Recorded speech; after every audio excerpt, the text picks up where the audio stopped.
Hello and welcome to Journey into Mystery, the Loki after show from the Comic Crush. I'm Paul. I'm here with Liz. Hello, Hello. Liz. Yeah, I've got to say, we were caught in a time loop of our own recently for various reasons. We didn't get to record this episode, which is episode 4. I hope 4, yes. When we were supposed to last week.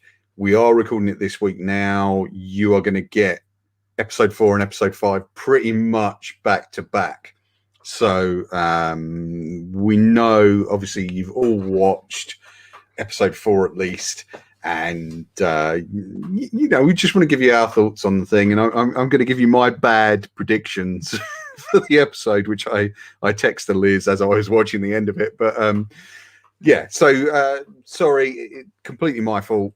I had my second COVID jab, which surprisingly did lay me out for a day or two. Mm-hmm. And then it was just difficult finding the time in the schedule to record the episode. So here we are this week, episode 4, which I can't remember what was this episode called. The Nexus event. That's it. Yes, the Nexus event. So, Liz, I mean, this was a good episode because, and I thought a vast improvement on episode 3 because things actually seem to happen. And yes, I know episode 3 was full of characterization. Episode 3 was a good episode, but this was a very... Yeah, whatever. I really enjoyed episode 3, but I really enjoyed episode 4 a lot because a lot does happen. And a lot of surprising stuff and a lot of really interesting stuff that you couldn't really have predicted or foreseen. Although I did predict and foresee a little bit, I think, of you what did. Now, we had talked about, I mean, I don't know if we can jump this far ahead because it's the end of the episode, but we had talked about timekeepers not being real. Right. And there is another thing that I can't remember if we talked about or not, because hey, it all seems so long ago now. But yeah, so the timekeeper's not being real, which to be fair, someone else had posited online. It wasn't a theory of mine; it was just a theory that I happen to agree with. So we start where we left off with Sylvie. Well, Sylvie we start, and Loki. Well, we start with a flashback of Sylvie as a child. Oh yes, it's actually the beginning of the episode, which I think we should definitely mention because it's kind of important to see that sequence of events because it reveals that she already has an existing relationship with Ravonna Renslayer. Yes. And of course, is definitely Asgardian. Is definitely a Loki. Well, I've got something to say on that. Okay.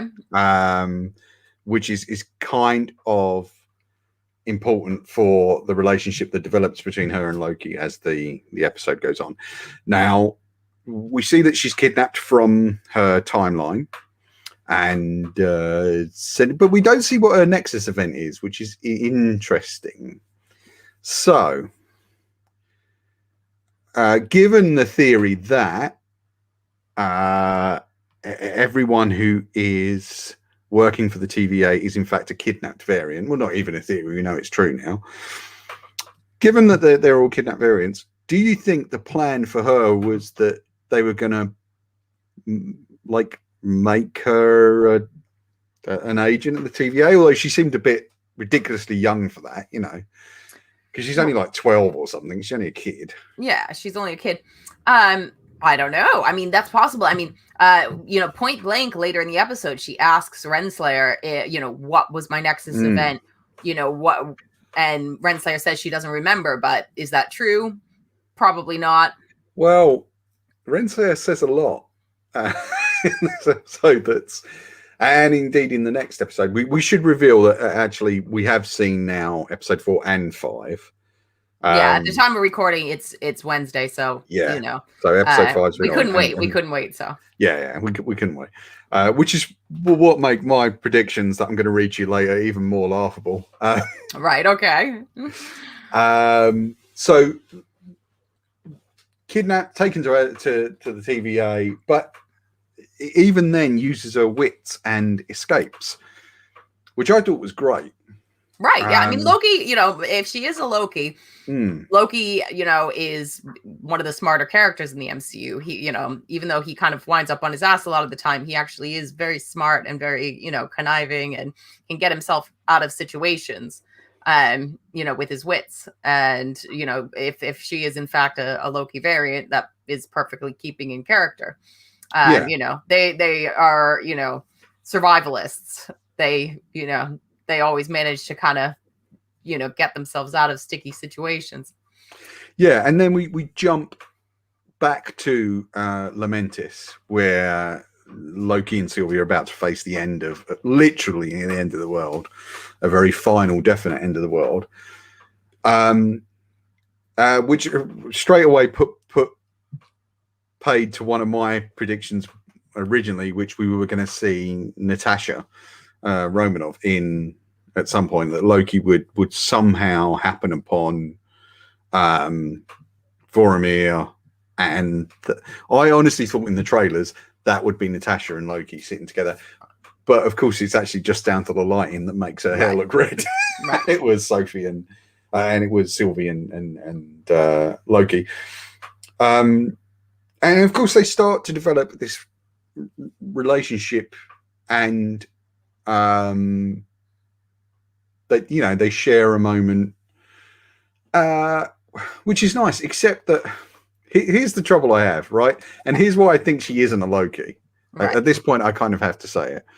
Because for all intents and purposes, he seems to be falling in love with a version of himself. Sylvie, a version of himself. And I think that's a bit too much weird sex for Disney. Maybe, yeah. I mean, I hear you. To Game of Thrones. And I think that it's just a bit too weird. I hear you. I mean, because I still haven't let go of my sort of Enchantress theory, except is it like that Sylvie, is kind of a hybrid of Lady Loki and the Enchantress, or is it in fact, just the Enchantress? Maybe she, who knows what her Nexus event was.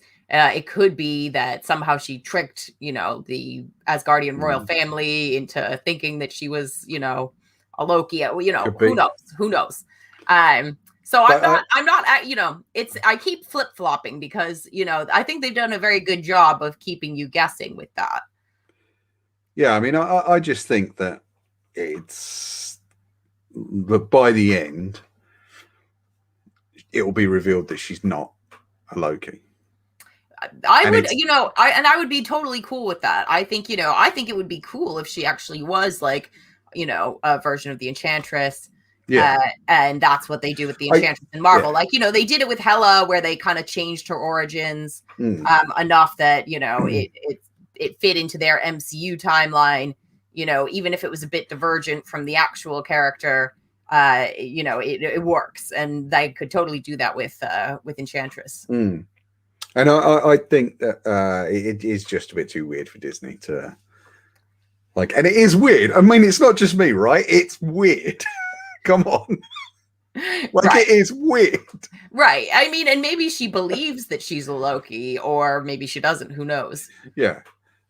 So I think that's hopefully going to be the twist at the end.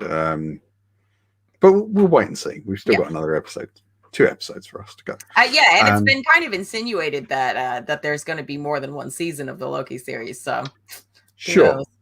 Now, I mean, going forward with the episode, they're kind of divided and put into kind of interrogation again, with Loki trying to persuade Mobius that Sylvie's theory is correct, that they are all kidnapped variants. And of course, Loki doesn't have much success initially with that, and he has to kind of convince Mobius that it's all his plan, but then it actually really isn't. And I kind of liked that of him having to lean into the fact that his reputation precedes him. Right. Oh, yeah, exactly. Loki is known as a liar, and so he lies. But he also tells the truth in the same breath. Yeah, which is great. And we finally look like we're going to get answers. But of course, C20 is told... Well, we're told that C20 is dead. Not C20, sorry. What's the other agent? B15. I wish they'd give these people names. Well, why would they? They're just, I'm sorry, mindless, agents of the TVA. I think that C20 is going to pop up somewhere else at some stage. Oh, I don't think C20 is really dead. I think Renslayer lied about that. And especially given what we now know in episode 5 about what do they call it? Purging? Right. Pruning. Sorry, yes.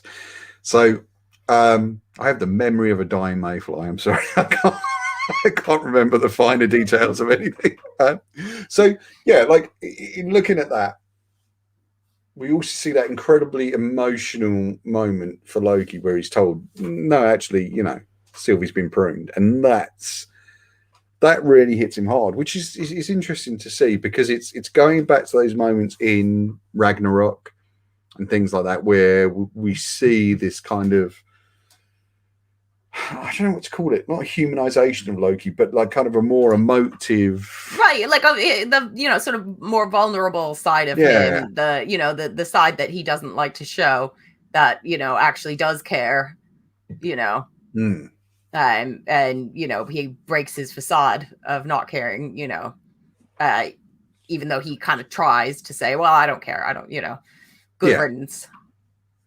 Like, and I think that's kind of, it's nice to see that, because it will bring us back, hopefully by the end, to the same place we were in at the end of Ragnarok, where Loki is changing. But then I wonder what you do with Loki if Loki is no longer Loki. Do you know what I mean? Like, well, no, I mean, like the nature of his character is that he's very mercurial. So even when he's at his most heroic, he's still going to act in his own interest. He's still not trustworthy. He's still, prone to, stabbing people in the back, but, maybe it's for a good reason. Yeah. So, you wouldn't have a straight up heroic Loki like a Captain America who would always do the right thing. Even Loki at his best, is still self-serving and, willing to do maybe the right thing, but through nefarious means. And we see definitely there is definitely this kind of regret in him about his relationship with Mobius. Right. Because I think he's actually genuinely upset. Like he does genuinely like Mobius, and Mobius does genuinely like him. It'll be interesting to see if somewhere along the line the real Mobius had some sort of relationship with Loki, or a Loki, at some other point, or any of the other Lokis that they've kind of pruned over the time, and somehow maybe they've made Mobius forget. And of course, then Sylvie drags B15 at her request off back to the Roxxon apocalypse. And she reveals to her that, hey, actually, you're all just kidnapped victims. And she shows her.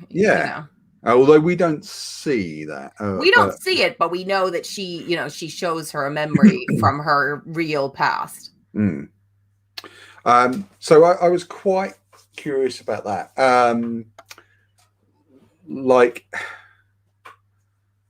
Where are they getting these guys from? Do they have any connection to the wider MCU somewhere? Like, I'm wondering about that now. I'm not sure it'll be revealed. I wonder if they'll just turn out. Yeah. I mean, it may not, really matter. It may just be, yes, we know that they're all people who, for whatever reason, created some sort of Nexus event that, then were collected up and used as TVA. Or did they? Maybe part of the reveal is going to be that there are no real Nexus events as such, and that's all like a big scam. It's right now it's all like, everything's on the table because we really don't know who's behind it and what it really is. Because that whole thing where Sylvie sent off all the time pads and the time reset devices seems to have just kind of been forgotten about, and we never saw the after effects of that or what happened, because I thought, oh wow, they're really going to do something big with this, which they then didn't, and I'm still a bit miffed about that, really. Well, we still have an episode left, well, we had for the purposes of this our episode, we have 2 episodes left. 2 episodes, so there's still time for things to be revealed like that, but and then of course Sylvie's back in the TVA and is eventually subdued and taken along with Loki too. And they Paul, no, you've missed one of you skipped one of the best things in the episode. Lady Sif punching Loki in the face like 20 times. So great. It was great to see Jamie Alexander back, and I think like the internet scuttlebutt was kind of really there was some excitement online over Jamie Alexander being back. Oh, of course. It's been years. It's been since Thor 2. Well, technically, I think she appeared in late Agents of S.H.I.E.L.D. in one of the early seasons, like 1 or 2. But I think she did I can't remember if it was a double episode she did, but it was quite a good double episode where they. I did see it. Yeah. I can't remember the plot, but it was great to see her there. But that is probably the last time we saw Sif. She wasn't in Ragnarok, where we're sort of meant to believe that she is. Is that Loki, when he was posing as Odin during, sort of between Dark World and Ragnarok, that he banished her from Asgard. And so she was basically saved from that Ragnarok event that happened on Asgard, and she was snapped. This is all according to Kevin Feige.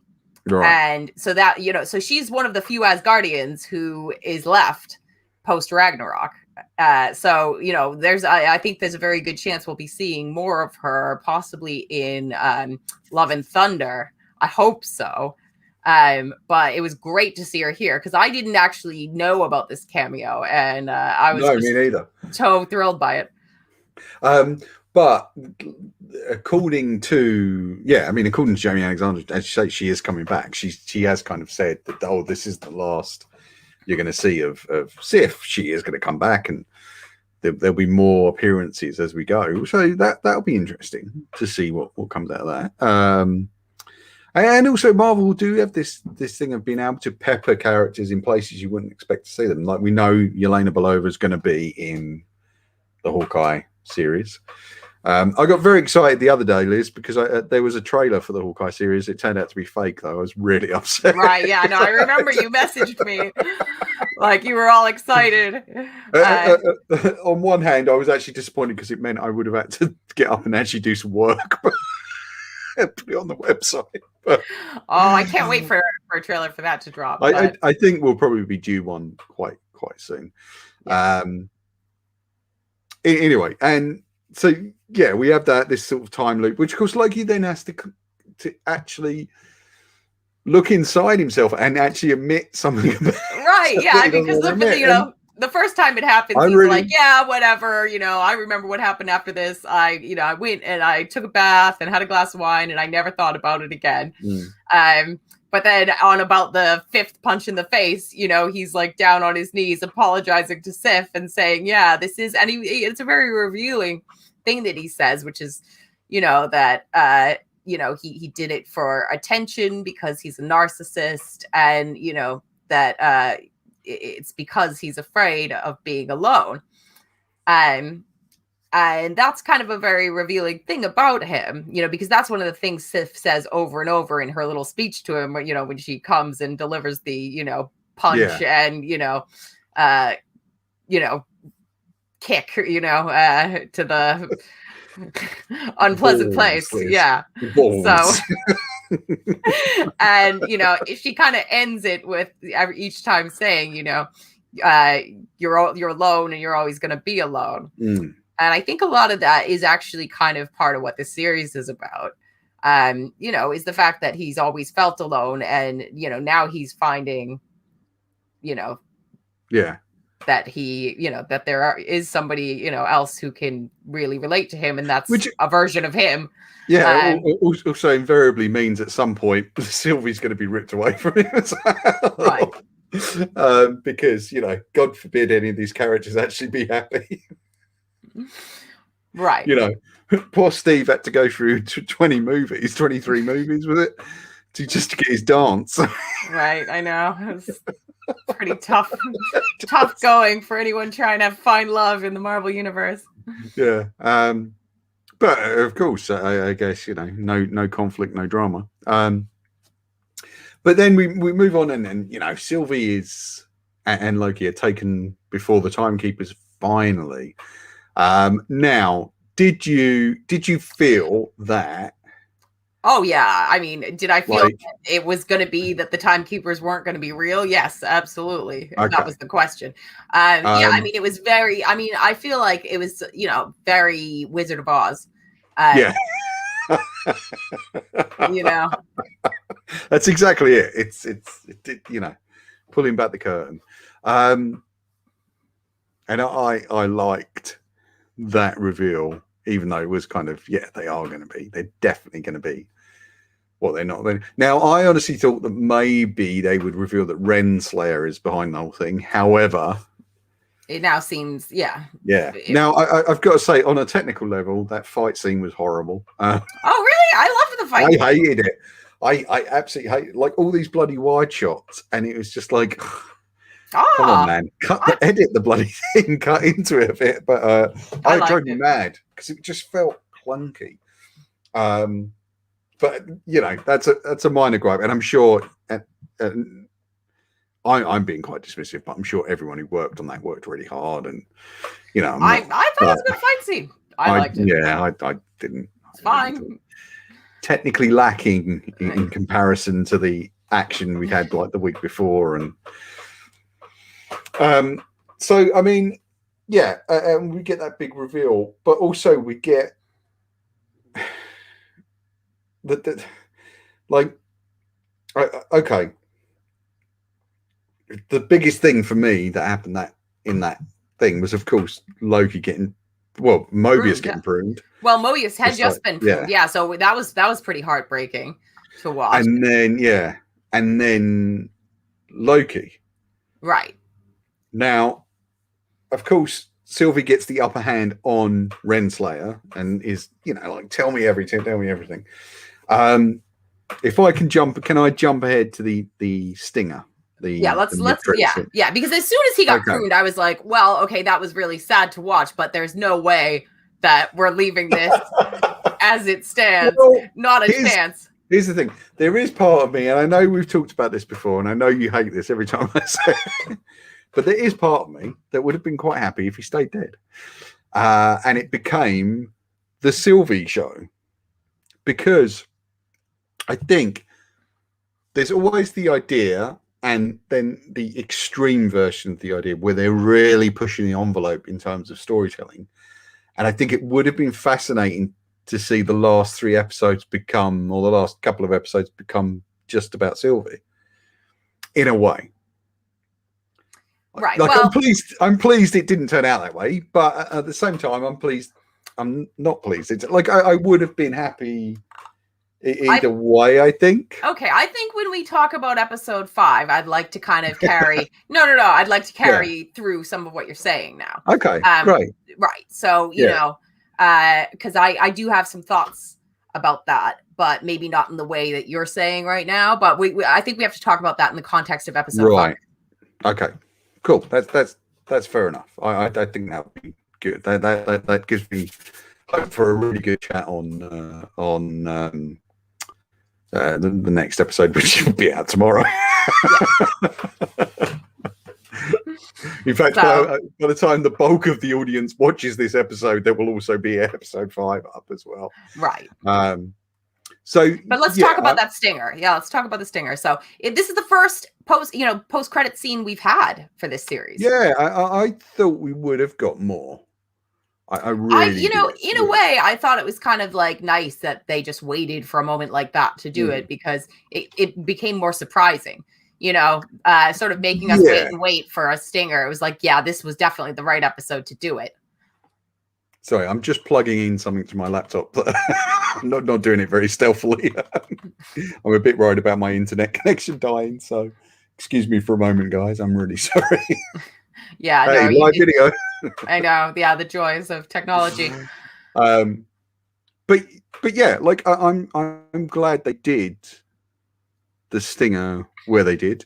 I'm fully with you there, because I think that otherwise, if there'd been a sting every episode, you lose some of the excitement for that. So this was like the exciting moment. It was kind of the one where I was really dying for them to do one, and they did it. You really called this correctly, because you did say old Loki from the very beginning, I think. Right? And as soon as they cast Richard E. Grant, I was like, that's who he has to be playing. It's perfect casting. Were you expecting Kitty Loki as well? No, I have to say, I mean, as much as I had anticipated that at some point or other we would get Kid Loki, I didn't know that, that they would just be throwing all these variants at us at once. So it was a nice surprise to see Kid Loki too. That so that was a big surprise to me. Seeing old like classic Loki was not, it was kind of what I expected, but in a really good way. It was like, as soon as I saw that, it blew my little mind.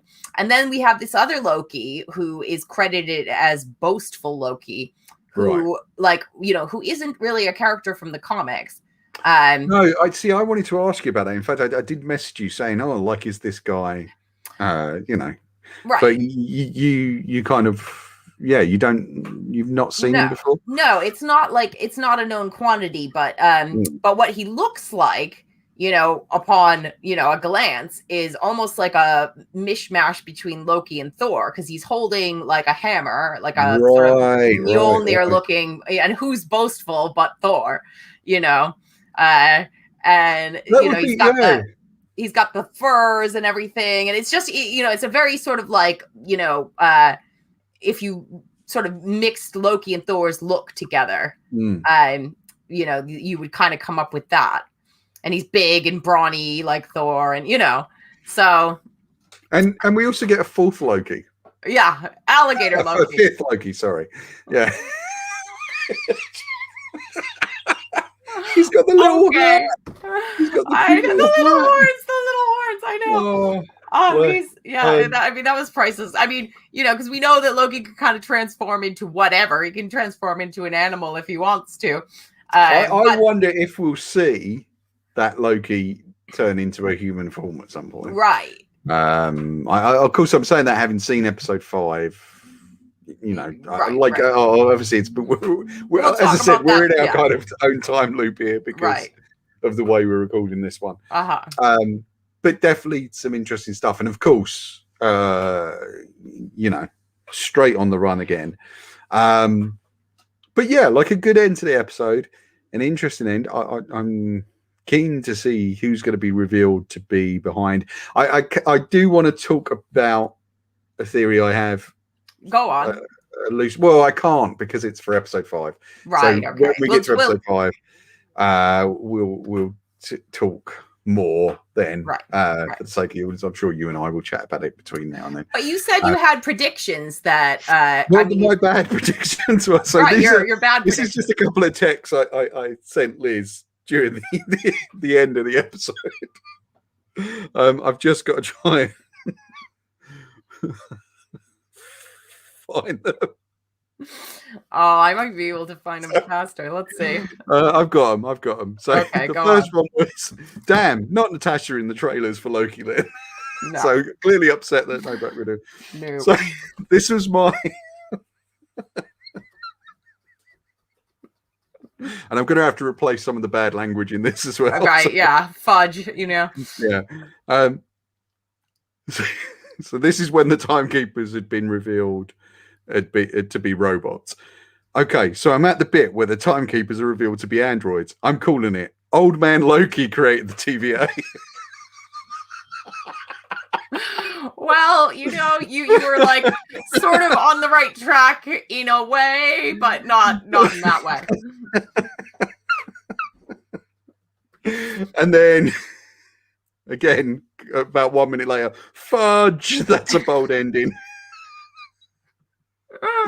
Yeah. I genuinely thought they killed him. That's like, okay, I know, yeah. okay, they're really going to open this thing up now, and you know, we're going to drive it into a Sylvie show, and then fudge, the credit scene. You called it right. That was where I saw Right. Old Man Loki.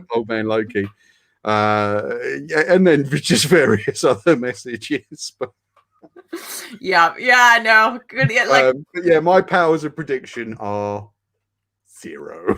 wow. I'm going to keep making crap predictions anyway. Oh yeah, I think that's Just a good idea. Yeah, you should start sending me like posts, while you're watching.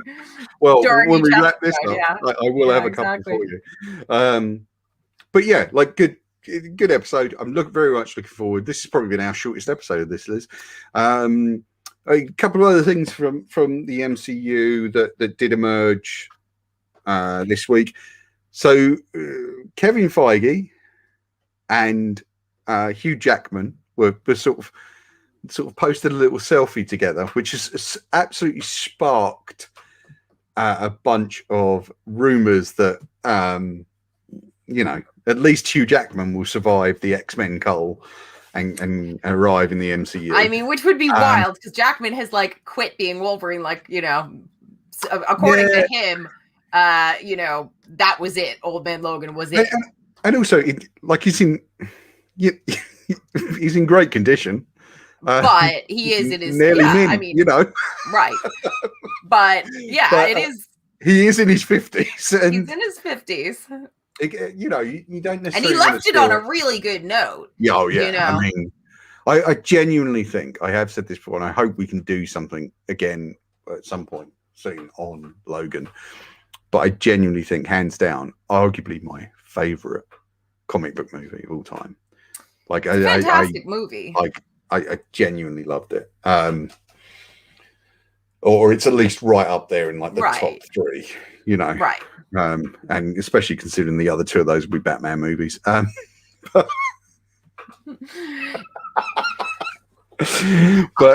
do we still have a review for that film? I don't know if we do. No, we don't. Oh, what a shame. I don't think I've even got. There's so much in various sort of.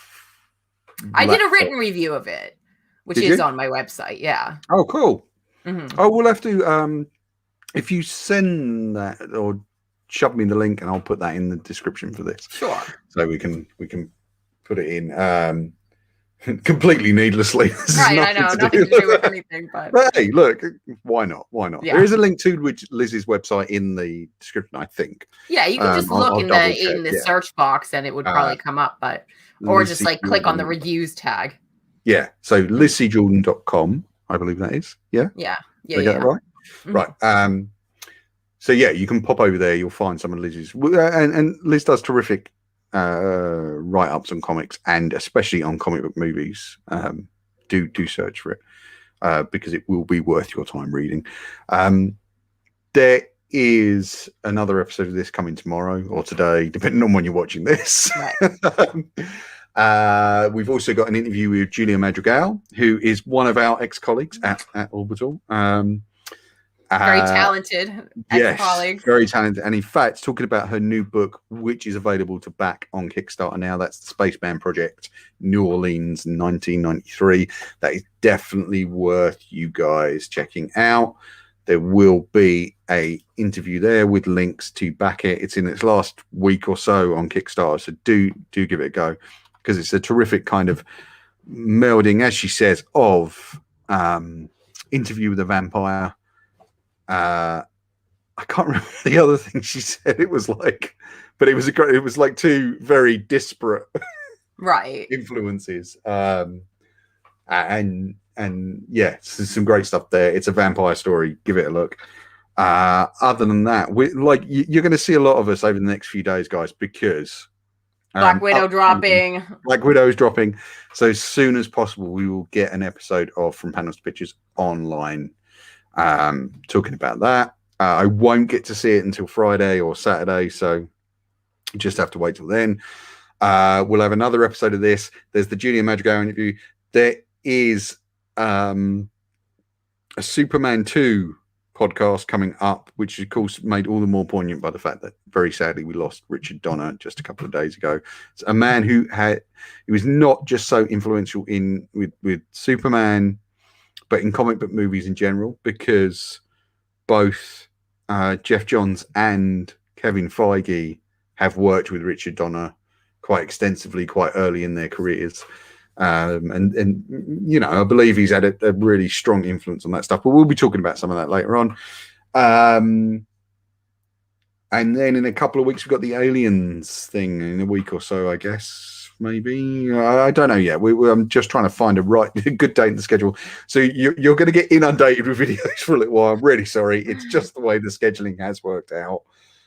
One day it'll be a perfect balance of just 1 or 2 videos a week.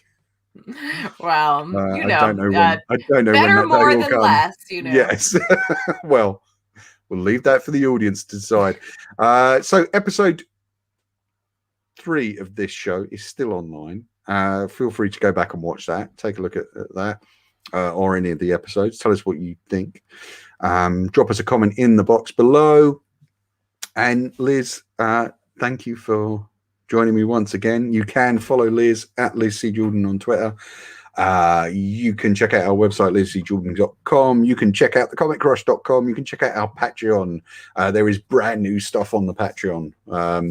So there's a new video and podcast from me and Liz, a new sort of update from me just on the general kind of state of things on the website.